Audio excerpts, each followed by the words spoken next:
He paid 3 credits to free a bride, then he kneeled and the station went silent. Welcome to SciFi Nebula, where the cold of deep space is just a backdrop for the warm, messy, hopeful choices that make us human. Tonight, we dock at the edge of the outer rim, on a rust-ring market station called Iron Halo. In Dock 12, amid the stink of ozone and engine grease, a 19-year-old girl stands on a freight pallet wearing a borrowed dress and a tracking cuff. A broker calls her an auction bride. A crowd calls her product. And then a stranger pays 3 credits, nothing, almost insulting, only to say he claims nothing at all. He kneels. He loosens the cracked laces on her pressure boots. He gives her his flight jacket and turns his back on everyone with a pulse. No fists. No plasma fire. Just a choice so clean it makes a station forget how to breathe. Who are they? Alora Callaway, who has learned to survive by staying very still. Cole Jarrett, who has learned to fight by refusing to. What waits for them is a home with no locks, a reactor that breathes, a law the Syndicates hate, and a love that insists on consent at every step. This is a story about a man who kneels to meet a woman eye to eye, and a woman who learns she doesn't owe anyone her heartbeat. Let's go. Chapter 1, The Auction at Rust Ring. The crowd pressed close enough to fog the safety glass. Dock 12 shivered in time with the station's old centrifugal bearings. Light came thin and yellow through a carbon-stained viewport, pooling on the pallet where Alora Callaway stood with her chin tipped down. The dress was someone else's, stitched, restitched, never quite fitting. The tracking cuff on her wrist flashed a patient blue. She kept her hands together to hide the bruises along her jaw. Virgin stock, announced Bayer Cress, voice magnified and slick as oil. 19. No bonding chip. Unclaimed. Opening at, let's not waste anyone's time, 3 credits. Laughter rolled through the dock like a cough. A couple of miners nursed squeeze pouches. A mercenary scraped a boot heel against the deck, bored and hungry for something to kick. No one bid. Cress smiled anyway. 3 credits. Gentlemen, don't tell me Iron Halo's gone broke. From the back of the crowd, past a stack of pressurized crates and a gantry ladder, a voice said, 3. It wasn't loud. It didn't need to be. Heads turned because the voice was steady. He came forward without swagger, Cole Jarrett. Plain flight jacket powdered with dust from some moon no one cared to memorize, hood shadowing his eyes. He didn't look at the crowd. He didn't look at Cress. Only at the girl on the pallet, as if she were the only person who had to hear him. Cole set 3 dull coins on the control pad. Cress's mouth pulled sideways, undecided between contempt and opportunity. Sold, he said, already hunting the angle. But I claim nothing, Cole said. Dock 12 blinked. The station's fans hummed on cue, and then something like silence fell, true, heavy, scarce. Cress wet his lips. That isn't how. It's exactly how the Outer Rim Covenant reads, Cole said, eyes level. Immediate relief of sale upon tender, no security interest, no claim. The buyer declares no ownership and the asset walks free. Cress started, but he broke off when Cole did something no one expected. He knelt. Not a performance. Not a plea. He went to one knee in front of Alora, hands open, and reached not for her, but for the cracked laces of her boots. His fingers were careful. He loosened them as if they were a tourniquet. You don't belong to them, he said, voice meant for her alone.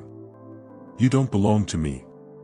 I'm buying your silence from monsters, not your life. The words landed and kept landing, like small weights laid on a trembling surface until it steadied. He stood. He shrugged off his jacket, smelled faintly of coffee and machine oil, and settled it over her shoulders. Then he turned his back on every set of watching eyes and walked toward the open hatch. He didn't look to see if she followed. Cress didn't shout. The mercenary didn't move. The crowd didn't jeer. The station breathed in a long mechanical draw and forgot to breathe out. Alora stepped from the pallet. The cuff on her wrist pulsed blue again and then went dark, its battery finally giving up. She gathered the jacket closer, the weight surprising in kind and equal measure, and stepped off the pallet onto deck steel that still quivered from ships docking and leaving. She followed him, not because she trusted him, but because he hadn't asked her to. They passed the watchman asleep at his post and a window full of second-hand tools. They walked through a tunnel that smelled of old algae and newer paint. Cole didn't say a word until they reached his rover. "It's warm inside," he said, and stood aside. Alora looked at the rover's open door, at his hands, at the thin seam of space visible through a cracked panel. Nothing in her life had prepared her for gentleness. She climbed in anyway. Chapter 2, A House with No Locks. The rover's motors ticked as they cooled. Outside, Calliope-IV stretched in frozen dunes, a world of powder and silence and light that came silver off the ice. The sky had a thin, pale look, as if it had been rinsed too often and was fading at the edges. The Kestrel outpost lay ahead, low and functional, modules bolted together with a stubborn faith that weather and chance could be contained. Cole cut the motors and did nothing else. The cabin hummed around them. After a minute, he said, "My home has no locks." She kept her gaze on the window. "That's supposed to make me feel safe. It's supposed to tell you I have nothing to keep you from," he said. "And nothing I need to keep you in." He popped the door and stepped down. The cold slid in like a thin blade. He offered no hand. He didn't pretend the step down was easy. He gave her space to fail or not. She climbed down. Her boots found the ice. She did not wobble. Inside, warmth met them at the bulkhead with a low, even exhale, the fusion reactor tucked behind a mesh cage. The modules were tidy in a way that spoke less of fuss and more of respect. On the table, 2 bowls steamed. Nothing grand, protein stew with a strip of flatbread, a battered tin pot of coffee set to one side. Cole hung his hood on a peg, crossed to the water recycler, and poured her a cup. He set it within reach and retreated as if from a skittish animal. "There's a heated blanket on the chair," he said. "The reactor holds steady through the night." Alora didn't sit. The jacket felt heavy, not in a bad way, like a door swung shut against wind. "What now?" she asked, keeping her voice dry. "Now you breathe," Cole said. Her throat closed on something that wasn't exactly laughter. She looked at the bowls, at the plain spoon, at the clean floor where a person had spent time making sure his mess didn't leak into tomorrow. He took a piece of bread. He broke it with both hands. He didn't watch her. The smell of stew was old-fashioned and ridiculous, and it reached straight through the weeks she'd spent being processed and weighed and named in someone else's ledger. She stepped forward because her legs wanted stillness more than her pride wanted distance. She sat. The first spoonful burned her tongue. She let it. "What's your name?" she asked when half the bowl had stopped shaking in her hands. "Cole Jarrett." "Alora," she said, too soft and then again, firmer, "Alora." "Good name," he said. "Nothing else." They ate. The reactor breathed. Somewhere outside the module, ice dust hissed against a wind vane. When the bowls were empty and the pot had surrendered its last good coffee, Cole rose and added 2 palm-sized fuel cells to the reactor's feed. The glow steadied, like an animal settling back into sleep. "You can take the bed," he said, not looking at her. "I'll stay near the heat cage." "I don't want to be touched," she said. It came out flat, a simple fact stripped of apology by the vacuum she'd learned to keep in her voice. "I won't touch what isn't offered," he said. That should not have been rare enough to feel like a miracle. She carried the blanket to the rug in front of the reactor. She lay down and arranged herself like a soldier bedding down beside a wall that wouldn't move in the night. She didn't close her eyes until she could hear him settle on the other side of the room, until the room sounds arranged themselves into a pattern she could believe would repeat through the dark. For the first time since her mother's last breath rattled wrong in a cold corner of the world, Alora slept without flinching. She woke to the smell of coffee. For a long minute, she didn't move. She watched faint condensation on the window trace shapes and vanish. The reactor whispered.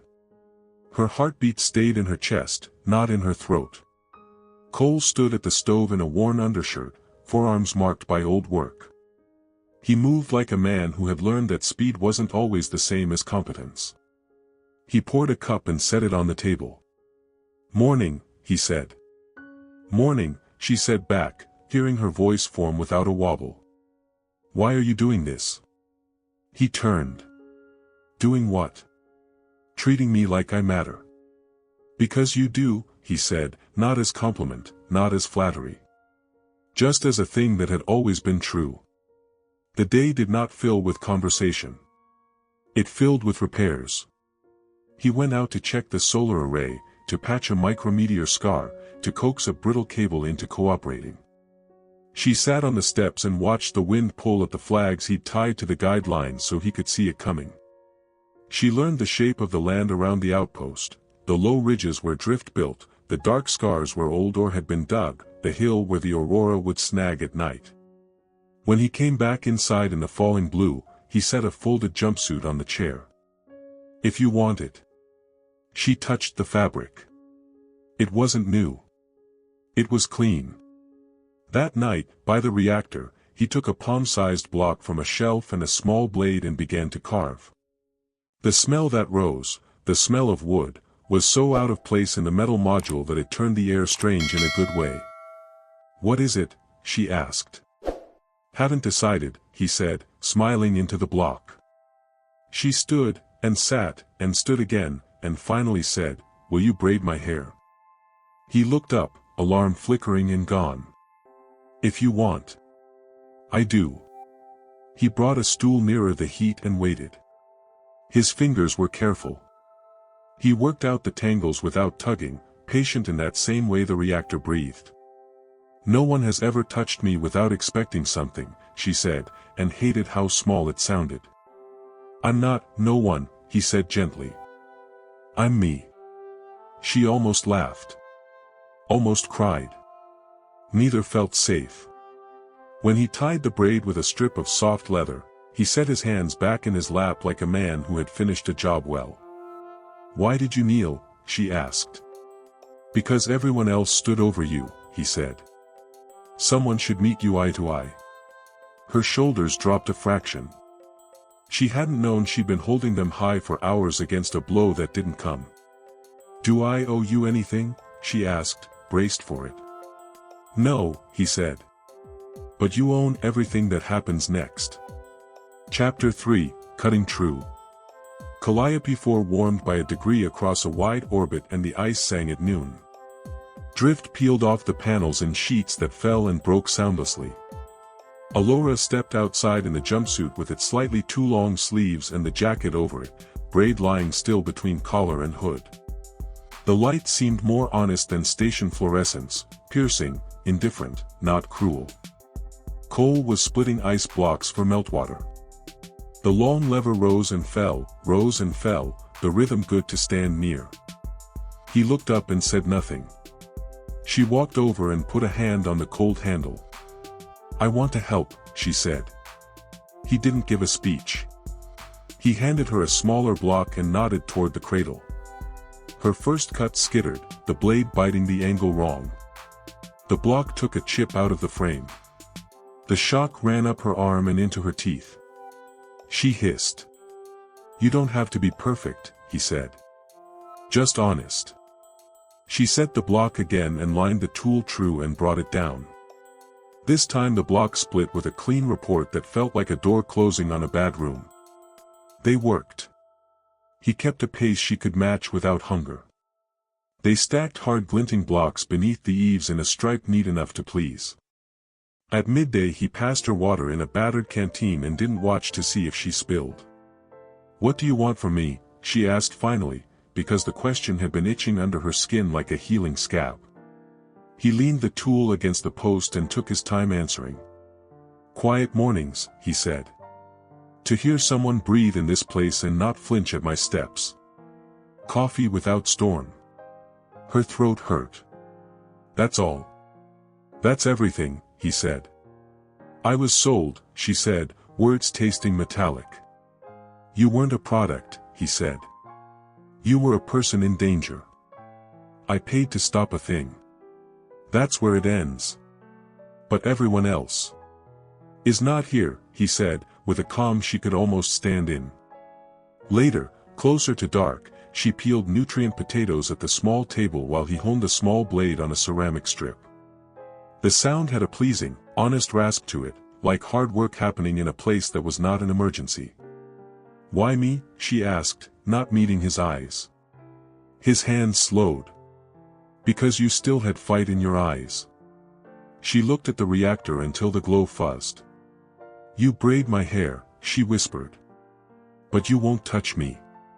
That's the first touch that matters, he said. The one that waits. How long would you wait? As long as it takes for you to stop asking why someone can be kind without cost. He stood, went to the shelf, and brought down the wooden box. It didn't match anything else in the module, the little grain, the way light sat in it. He lifted the lid. Inside lay a coin worn smooth. My father traded me for 3 oxygen canisters when I was 11, he said. She didn't breathe for a full count of 5. She felt stupid for not guessing the shape of his scars. He didn't need a son, Cole said. Just someone to hit. Her hands balled tight. We're both something bought. We were, he said. We don't have to stay that way. The reactor pulsed. The module made its small noises. The world didn't end, which felt like a kind of blessing. Can I sleep by the heat tonight? She asked, voice not small, just careful. Or in the bed, he said. No rules here except breath. She curled by the reactor and watched him take the floor beside the opposite wall, not close enough to touch her by accident.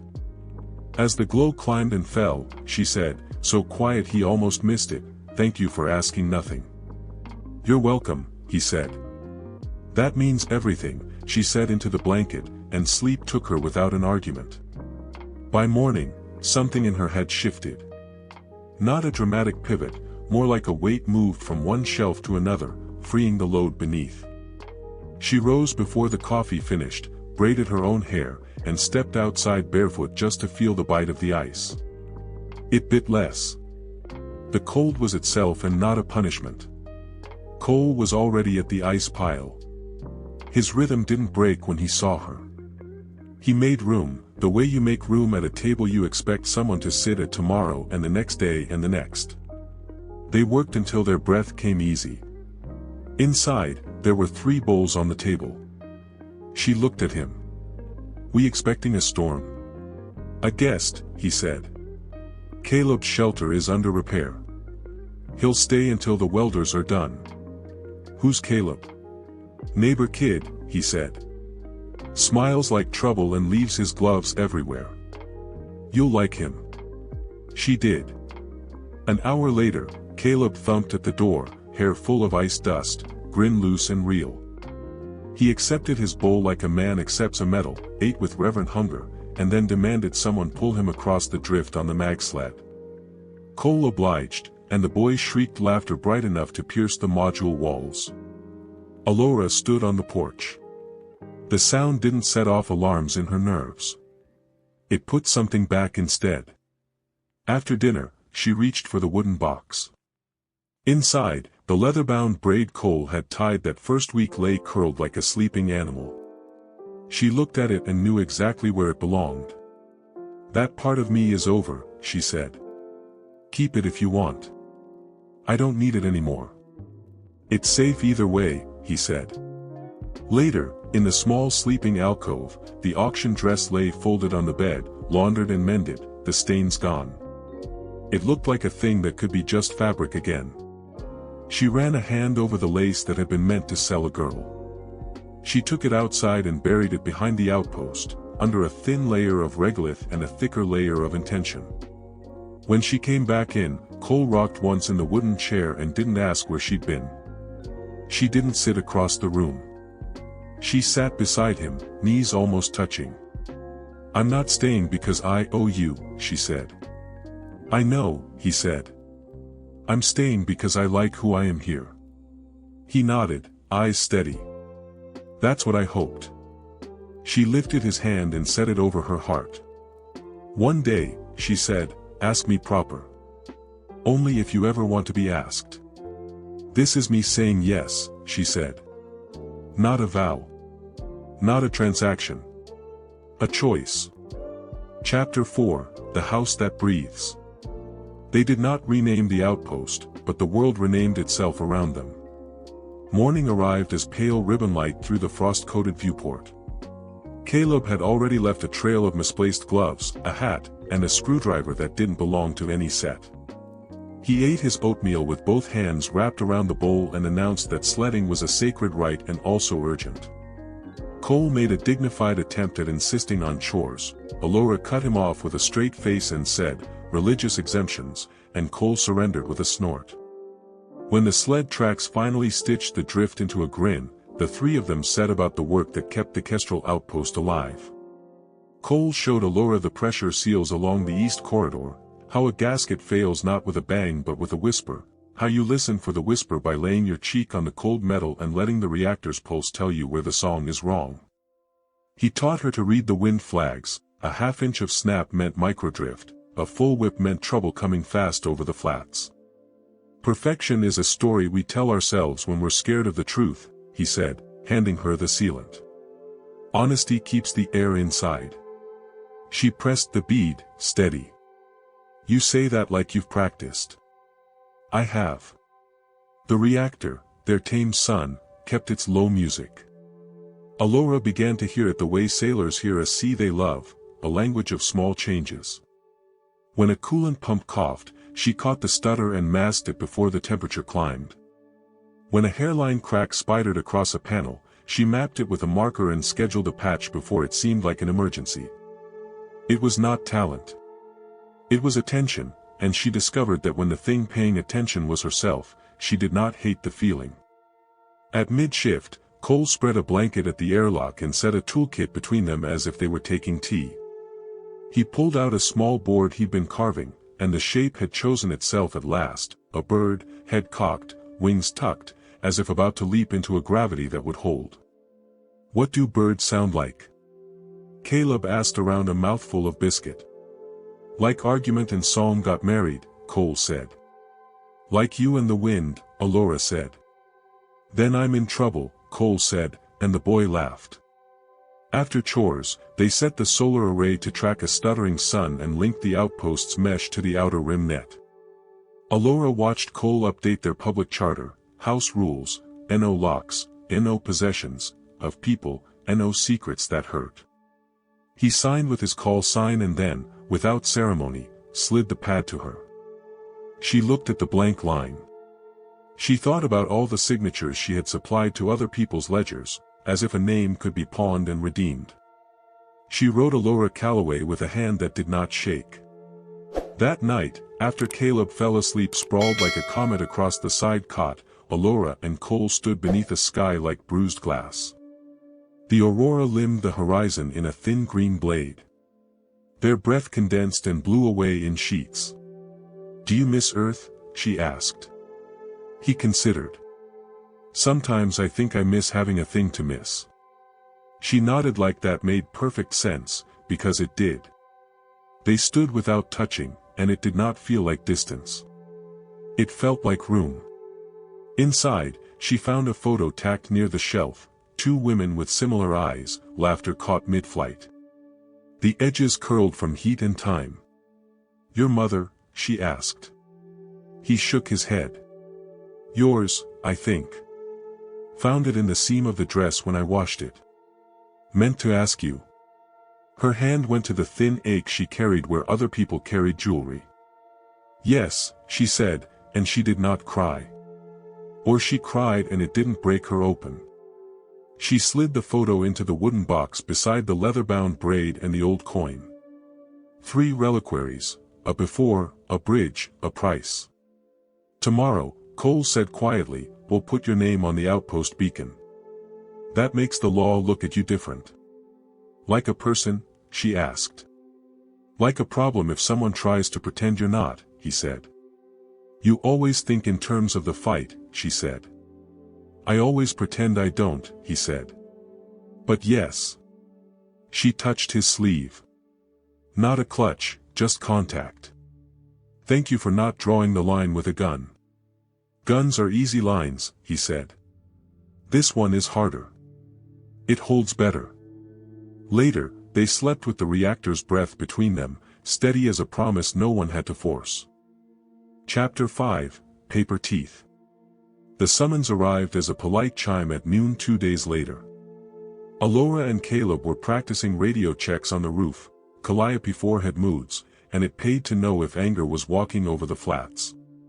Cole stood at the galley, stripping wire. The chime came again. Not urgent. Not apologetic. Outer rim mesh message, the console announced in a voice bred to be ignored.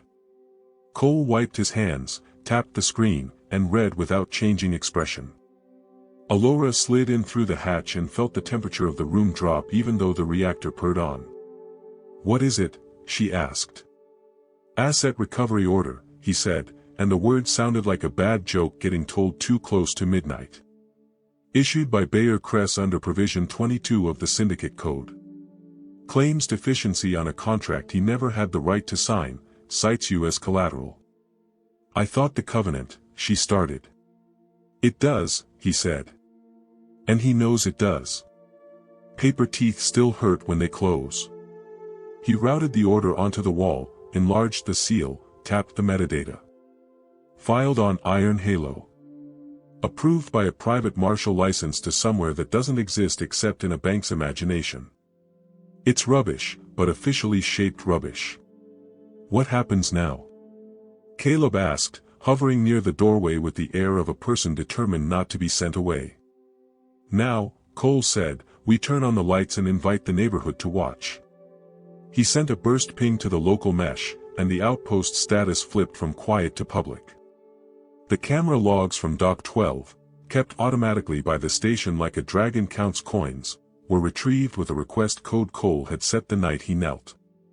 Alora watched her own small figure on the pallet, the man moving through the crowd, the jacket, the knot in her throat. She watched him kneel again, captured in someone else's eye. When the speakers played his voice, you don't belong to them, you don't belong to me, the room seemed briefly to have two reactors, both steady. Cole packaged the kneel with a copy of the Outer Rim Covenant Article 5, immediate relief of sale by tender with no claim. He added a line from their house rules. He pressed send and watched the mesh fold their packet into the fabric of a dozen households and 3 small canteens and an old repair shop where a woman with grease on her fingers said out loud to no one, good. What about Kress? Alora asked. He'll come, Cole said. Or he'll send someone he thinks looks like law if you squint into the wind. He'll time it for a storm, because bullies like it when the neighbors stay inside. Storm tonight? Caleb asked hopefully, because sledding in a storm is religion, too. Cole tilted his head at the wind flags. Maybe. They prepared without drama. Cole bolted the mission-critical gear to the floor. Alora checked the pressure suits and replaced a valve that had been honest long enough. Caleb vacuumed the cracks with solemn care and set 3 cups on the table because hospitality is just defense spelled differently. They think the law is a wall, Cole said, working a stubborn bolt. It's actually glass. You make people look through it at themselves. Alora threw the lever on the external beacon. Her name scrolled in the sky in a slow, soft pulse, Callaway, Kestrel Outpost, resident. It did not feel like being owned. It felt like stepping into a room where the air had always been waiting for her. Near dusk the storm rolled in exactly on a schedule no one had written but Kress was counting on. Silica dust hammered the eaves. Wind spidered across the flats and came at the outpost sideways, pushing hard enough to make the panels creak. The radar chirped, once, twice. Ship, Cole said. They watched a black shuttle gut the sky and settle ugly into the drift, too close to the porch. Two marshals in gray stepped down with the delicate swagger of men who like their jobs. Cress followed, wearing money and a smile. Cole did not reach for the rifle bolted under the counter. He reached for the door latch and opened it wide. The house breathed warm air into a cold world. No locks, Cress said, the smile slicing wider. How quaint. It keeps my hands free, Cole said, and stepped back so they all could enter under the watching eye of the public mesh. The neighbors were already there, their icons gathered like fireflies along the bottom edge of the room's wall display: Hannah's Welds, Blue Tin Canteen, Ron's Drones, Old Alva at Ridge 3, and a handful of names Alora had learned while trading eggs for advice. Cress took in the 3 bowls on the table and the child with a sled scar on his knee. Cozy, he said. But let's not mistake sentiment for law. You have my property. Alora stepped forward before Cole could speak. She put her hand on the table, palm flat. You have the wrong tense, she said. You had your lie. Marshal Vane, Cress said, lazy as a cat. Serve the order. The taller marshal held up a hollow script stamped with a spider's nest of seals. Cole took it in both hands like a gift he intended to return. He projected it onto the wall, side by side with the Neil video and Article 5. The room filled with text and images and the muffled insistence of the storm. Outer Rim Covenant supersedes Syndicate code within this jurisdiction, Cole said. Tender made. Zero claim asserted. Relief executed. Your order has no teeth. Paper or otherwise. Cress's eyes cooled. Everything has teeth if you press hard enough. Then press against the law, not our door, Cole said. Vane frowned at the projection. The smaller marshal, Tig, according to his badge, shifted. Their mesh feeds were opened by mistake or arrogance. The neighbors watched their heart rates tick up a notch. Article 5 is subject to subclause, existing liens, Cress said, brightening. The girl came encumbered. Encumbrance void when the subject is registered as a resident on a beacon, Alora said, surprising herself. She tapped her name on the display. It pulsed gently, law made small and human. Filed yesterday. You missed your window. Silence, except for the storm. Cress's smile thinned down to something knife-shaped. Marshal, he said, without looking away from Cole. Seize. Vane didn't move. Tig, Cress said softly. Tig looked at Alora and then at the Neil, the open hands, the quiet in the station that no one could fake. He took a breath like a diver and said, Sir, with the mesh hot and the Covenant live, we'd be trying to arrest a choice. That's above our pay grade and below our dignity. Cress turned that knife on Tig. For a second the house felt smaller. Cole stepped sideways, not between, just beside Alora, and then he did what had always worked best in a world too fond of boots and orders. He knelt. Not as a trick. Not as humiliation. He set one knee to the warm floor within the frame of the broadcast and looked up at Alora. His voice didn't reach for the marshals. It didn't need to. We stand eye to eye, he said softly. In front of them if we must. Something shifted in the feed. Hannah's Welds turned her camera toward the men beside her. You seeing this? And 3 other icons brightened as if someone had leaned closer. Alora did not place a hand on Cole's shoulder. She did not arrange his posture for a camera.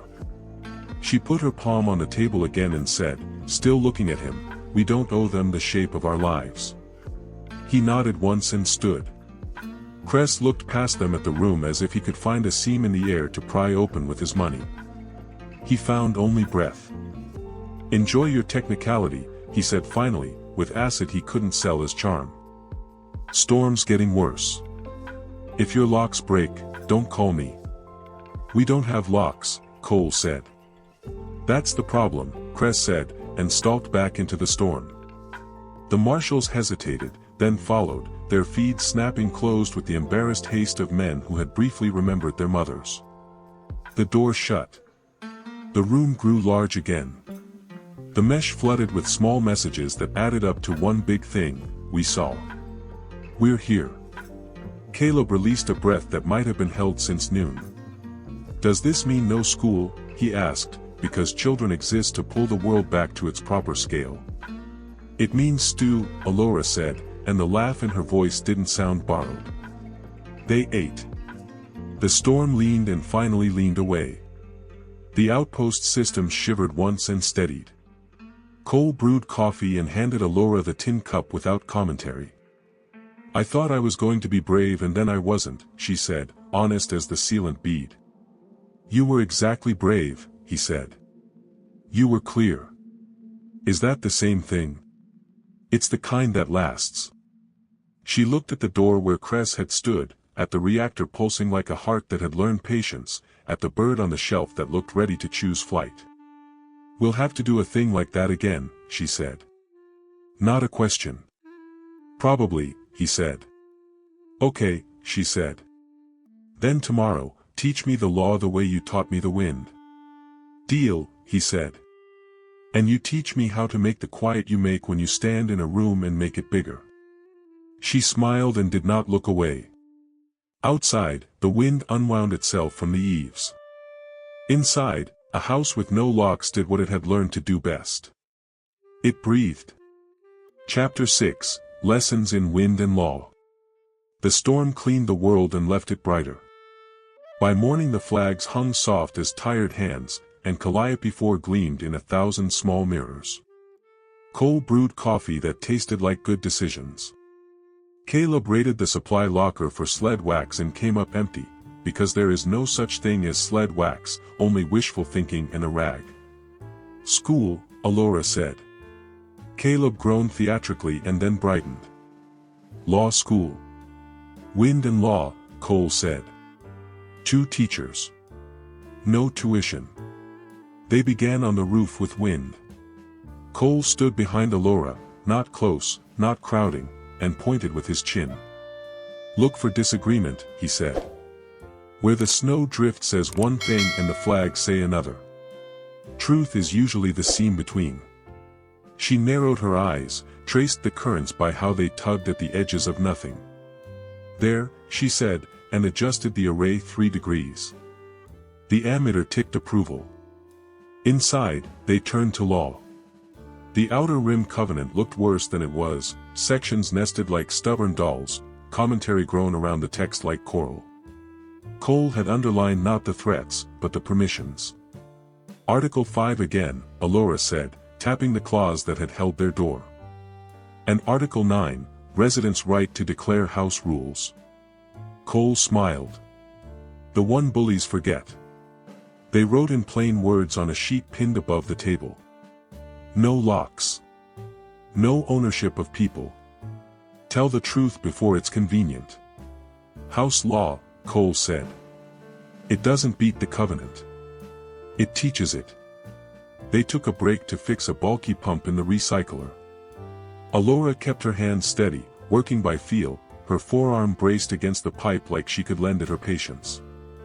She didn't realize she was humming until Caleb hummed with her. After, Cole opened the wooden box. He laid out the coin, the braid, the photo of the laughing women.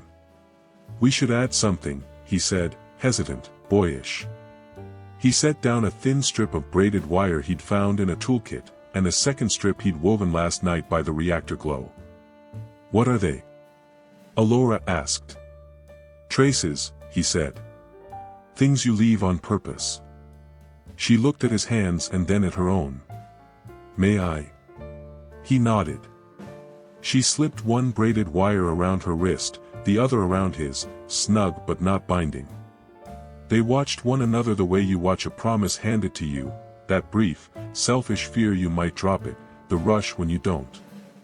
Alora, he said, and stopped like he'd reached a cliff he hadn't known was there. May I hold your hand? Yes, she said, not whispering, and laced their fingers. No music swelled. The reactor kept its even breath. The house made room for a new silence and did not apologize. That afternoon, Hannah from the weld shop pinged the mesh. Her out gate had stuck half shut, the hinge was eating itself. Alora and Cole rode the rover over drift that glittered like half-buried constellations. Alora crouched at the hinge with a lamp and a pick. She cleaned out the grit, spread honest grease, and persuaded the gate to remember it wasn't a jaw. Hannah watched with her big-knuckled hands on narrow hips. "You stand different than first day on station," she said to Alora. "Cold makes you square your shoulders," Alora said, deadpan. "Kindness does too," Hannah said. "You keep those rules. We'll keep them with you." On the ride back, Alora tucked her chin into Cole's jacket collar and listened to the motor's song. "I used to think safety was a door locked from the inside," she said. "And now?" he asked. "Now I think safety is a room where everyone agrees not to lock it," she said. "And keeps agreeing when it's hard." They reached the outpost at twilight. Caleb had set the 3 bowls out without being told and left a 4th, just in case a wanderer came hungry.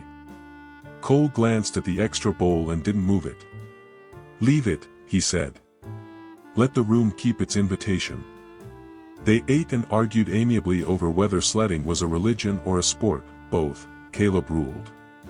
After dishes, Alora stood at the viewport and watched the first pale smear of aurora skim the horizon. "Teach me one more law," she said. Cole came to stand beside her so their shoulders almost brushed. "The one that isn't written," he said. "Don't take more of a person than they hand you. Don't give less." She nodded once, eyes on the moving light. "I can keep that one." Chapter 7, What Holds in a Vacuum. Trouble came back, but not with seals and stamps.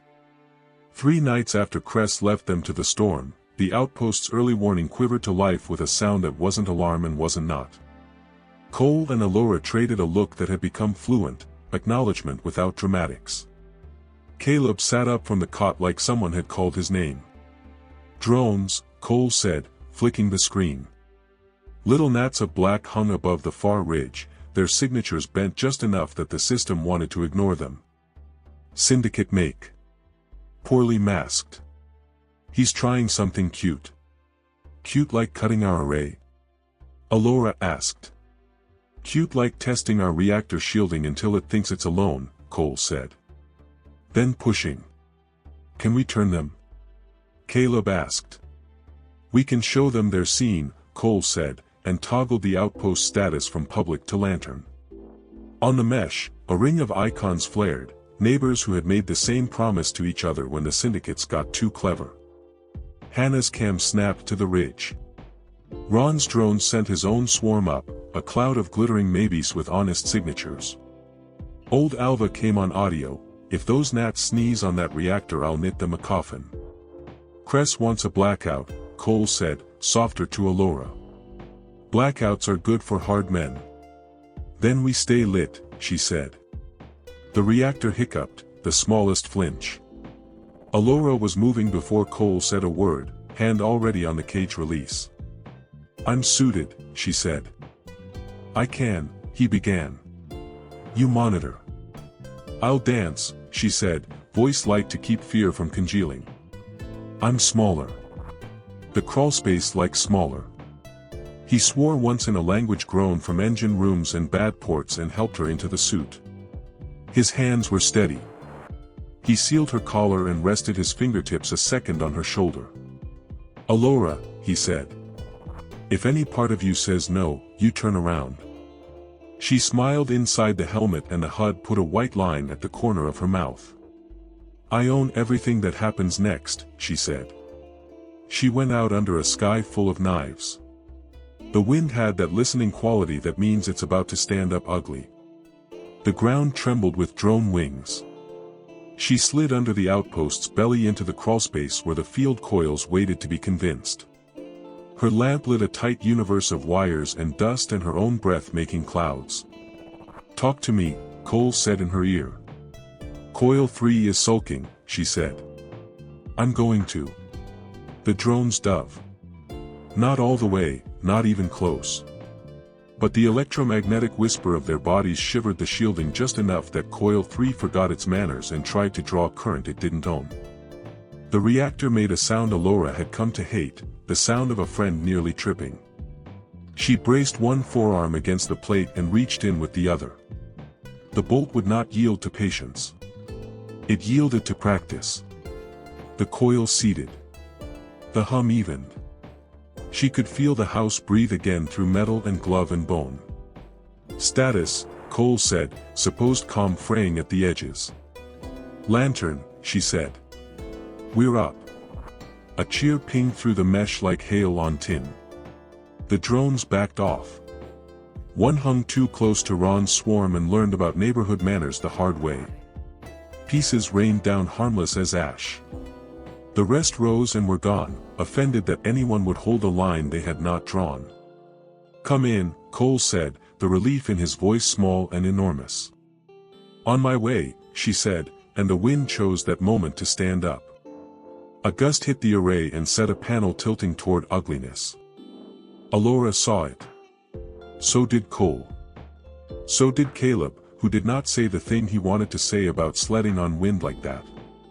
Leave it, Cole said. We can lose a panel. Alora judged angles against ache and came up with a different equation. 2 minutes, she said. Alora, he started, and then cut himself off with a sound that accepted the person in front of him instead of the fear inside him. She crawled out from the coils and up the maintenance ladder, the horizon a bruised glow. The panel bucked like a thing trying to be born wrong. She clipped in, caught the edge, leaned her whole minimal weight against a world that did not know she existed, and set the pin. The panel kissed its bracket and stayed. House rule, she panted into her mic as she climbed down. Tell the truth before it's convenient. What's the truth? Cole asked, voice hoarse. That I'm shaking, she said. And I feel very alive. He laughed, one hard breath to let the universe know where he stood. When she stepped through the hatch, he met her with his hands open and his eyes full. He didn't touch her until she took that one half-step closer that turned the room warmer. May I hold you, he said, not making it a question about need or debt. Yes, she said. He folded her in gently. The suit was cold and smelled like outside and iron in her. Her helmet bumped his shoulder. It wasn't romantic. It was better. The mesh chattered with neighbors coming down off the wire. Hannah swore affectionate, creative oaths. Alva demanded someone bring her biscuits when the roads melted. Ron posted a slowed video of Alora catching the panel and added a caption, HFY, humans fix yesterdays. Humans fix your nonsense, Hannah corrected in thread. Alora unsealed her helmet and leaned it on the table, hair damp and unruly. She turned to Cole and reached, not for safety, but for him. Cole, she said, eyes steady. Would you like to kiss me? He swallowed. Yes, he said. Very much. And may I? You may, she said, and smiled into the future like it had better be ready. The kiss was careful and certain, the kind that starts a language and doesn't hurry it. When they drew apart, Caleb made an appalled noise and flung a dish towel over his head. Gross, he said from under the towel, and then, softer, good gross. They laughed. The house breathed. The drone fragments out on the drift turned slowly to glitter. Chapter 8, The Lockless Wedding. They didn't plan a wedding. They grew one. It began with the extra bowl left on the table day after day, sometimes eaten by a wanderer, often not. It continued with a charter Cole posted to the mesh, lockless vows, a pattern for anyone on the rim who wanted to stand up and say out loud what they refused to be and what they chose to be instead. The neighborhood added lines like quilting. Hannah, we fix what we break and some of what we didn't. Alva, we feed strangers once before asking their names. Ron, we tell our drones to see people as people. A week after the drones tested the reactor, the sky put on its best. Aurora pooled, then climbed, then unfurled a green curtain and stitched purple along the hem. The outpost's beacon spelled their names on a slow rotation. Hannah arrived with biscuits. Ron brought his drones to stand in a gentle halo along the ridge, lights dimmed to reverence. Alva wore a scarf that had been a blanket once and slapped Cole's shoulder like she was checking his wells.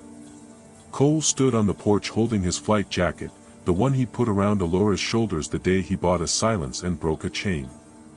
He looked at her not like she was a miracle, but like she was a person he had done the work to deserve. "You said ask you proper," he said. "I did," she said, smile small and enormous. He went to one knee, not because he was less, not to claim, but to meet her eye in front of the people who made the law real. The crowd quieted without being told. "Alora Callaway," he said, the words like a clean blade cutting a ribbon. "I don't own you. I don't want to. I want to choose you, every morning that the reactor breathes and every night the wind sings.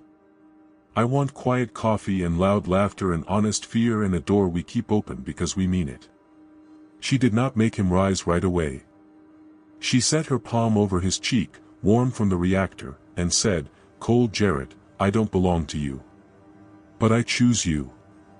I choose the way you kneel when the world stands on its toes. I choose the bird you carved that looks ready to leap. I choose the boy who was once traded for oxygen and grew up to trade his fear for law. I choose this house that breathes and the no locks that keep it alive." He stood, and the jacket became a cloak again as he set it around her shoulders, not as ownership, but as a shared weather. "Vows?" Hannah prompted, like a stage manager feeding lines. Alora turned to the mesh camera and to the people on the porch and to the sky that felt like a witness. "We don't own each other," she said. "We don't lock our doors. We tell the truth before it's convenient. We ask before we touch. We wait when waiting is the kindest touch. We stand eye to eye even when it would be easier to stand on each other." Cole added, "And when the wind comes hard, we hold the panel and each other, and when the drones come cute, we get louder together." "Approved," Alva said, and everyone laughed because law, like love, works better when someone with a good scarf blesses it. Caleb marched forward solemn as a minister and presented the wooden box. Inside lay the old coin, the braid, the photo, the braided wires, and now 2 small rings made from the wire Alora had worn, buffed to a matte glow. Not a circle to bind, but a trace to remember. "Promises don't live on fingers," Cole said as they slid the rings on. "They live in rooms." "In breath," Alora said, and the reactor obliged with a contented exhale. Ron's drones lifted as one and painted the sky with a soft, legal message that bled into the mesh: Kestrel Outpost, Lockless House, Witnessed. Somewhere far along the rim, someone watching in a dim canteen put their hand on the bar and decided to stop being alone. They ate biscuits. They danced badly. Hannah made faces at Caleb until he giggled high and helpless. Alva told a story about a wedding with actual locks that failed at the kiss. The bird Cole had carved went to the window and looked, as always, about to test the laws of gravity and be found right. Later, when the crowd thinned and the mesh quieted and the aurora ran out of thread, Alora and Cole stood at the edge of the drift. The cold was what it was. It bit and then it didn't. "Do you miss the person you were?" Cole asked. "I miss that she kept going," Alora said. "But I don't want her back. I want the person who stood on a pallet and walked off it and learned to set a stubborn coil and asked a man to kiss her." He breathed out, fog and relief. "I want the person who paid 3 credits and learned it wasn't payment at all," he said. It was permission. She slipped her hand into his. The braided wire warmed between their skin. The house behind them breathed. The door stayed unlatched. The room inside made space for tomorrow like it had always been doing so. "Come home," he said. "We are," she said. They walked back toward the light, and their shadows went before them, 2 lines, matched and parallel, leading into a room where vows were air and air was something you made for each other.